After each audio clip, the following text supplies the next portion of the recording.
Trump, Russia, Europe, Ukraine, lots of meetings. What happened? Well, we got lots of opinions, that's for sure. And if you haven't noticed, depending on what media outlet you follow, you're going to get some form of speculation.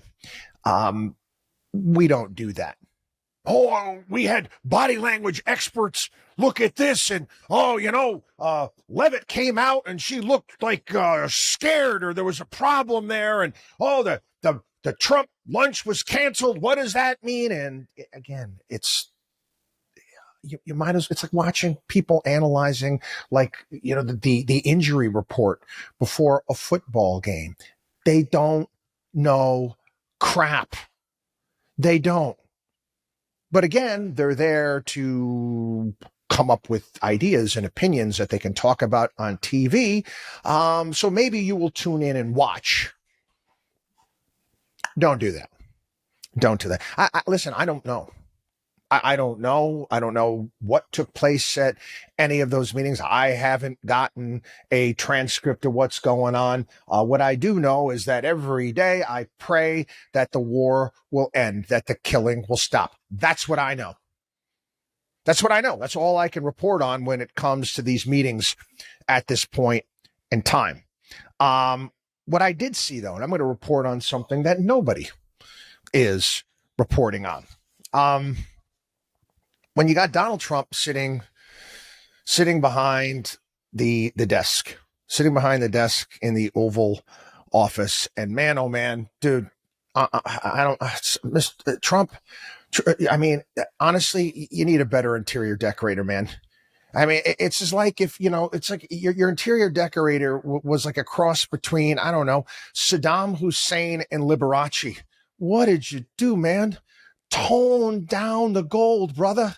Please. Anyway, put that aside.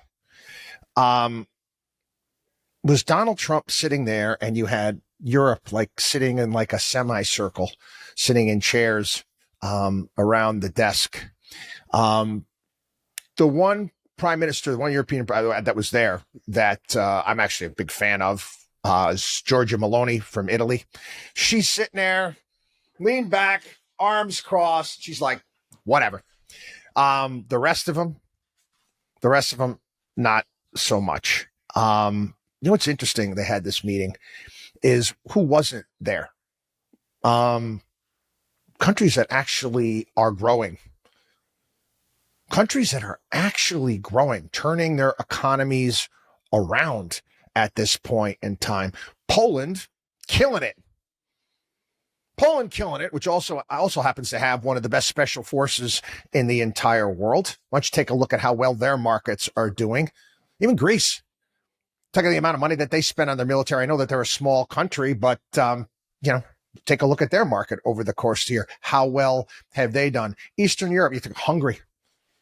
These are the countries that, quite frankly, they're the ones that are going to be most affected. Why are they not there? Oh, it's the usual. It's the ones that are still trying to stay relevant. Okay, you're talking France, you're talking the UK, you're talking Germany. Okay, yeah, the same Germany that didn't have enough guns to train with their troops, so they had to use wooden replicas. Please. Okay, cut it out. It's nonsense. The UK, and the funny thing is that the UK actually thinks that they actually think that they matter. They actually think that they matter. This Keir Starmer guy, I mean, you voted for this guy? Your country is in the toilet. You have people jumping ship. We talked about this yesterday on the podcast. The amount of wealthy people, millionaires, they're leaving the country like crazy. And where are they going? They're going to UAE, they're going to the United States, they're going to Italy, they're going to Greece. They want out. They don't want to be there. Germany, oh yeah, we'll shut down all of our nuclear power plants. We'll shut down all of our nuclear power plants, and then we're going to rely on Russia for energy, and our energy costs are through the roof, and you're a manufacturing economy, and how are you going to be a manufacturing economy if you don't have great energy prices? Well, France France, yeah, they want to have a system. They want to put a system in place in France where the government is going to control your air conditioning. Yeah, they're telling people only one air conditioner in the house, window air conditioner, and only air condition one room, and don't air condition below 78. Below 78 degrees. It's 2025. Are you serious? Anyway,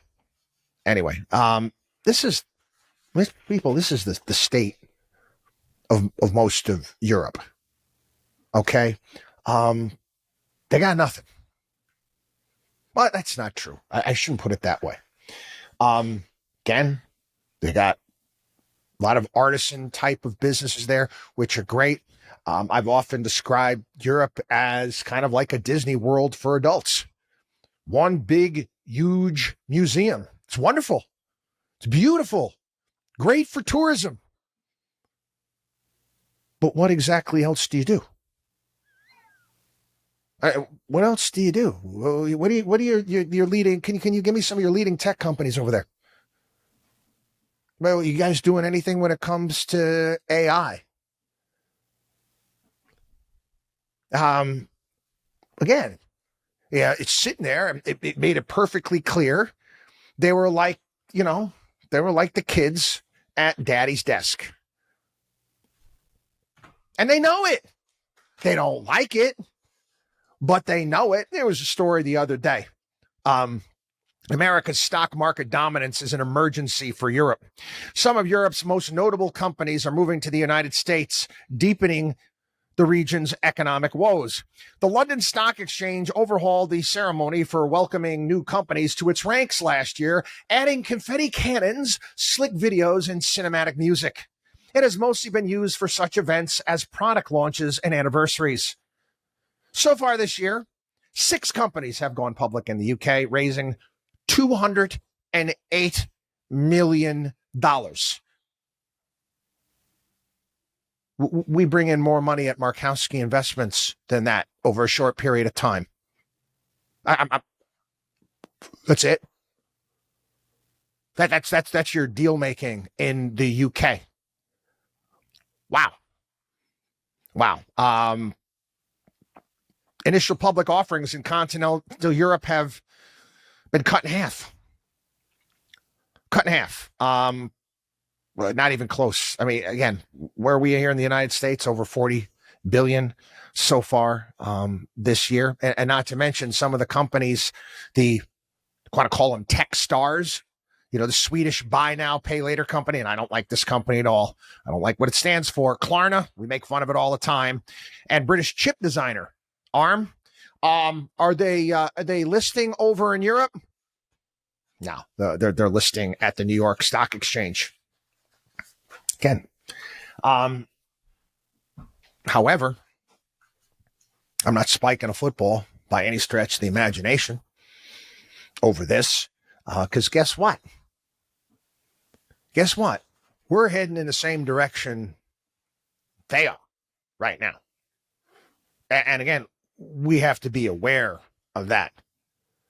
Again, these are the things that I'm not going to like I said, I don't know what happened in that meeting. I don't know what Trump said. Okay, maybe we're going to have a security guarantee. Maybe we're going to use our no-fly zone, whatever it may be. We're not going to put troops there. All that stuff.